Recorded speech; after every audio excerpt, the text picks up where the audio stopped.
Me tõesti rõõmustame, et jätkuvalt on Tallinnas positiivne iive.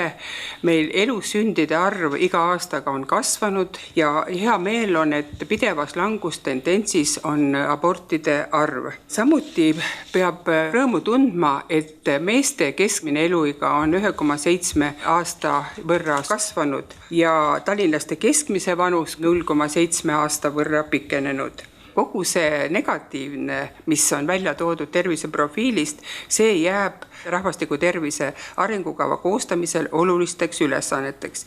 Ja esikohale on seatud just laste ja noorte arengu igakülgne soodustamine.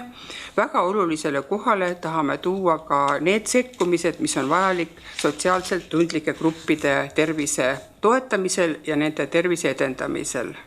Ja ees ootab meid siis nüüd 5 aasta plaan, kuidas edasi minna Tallinna linnas tervise heaks.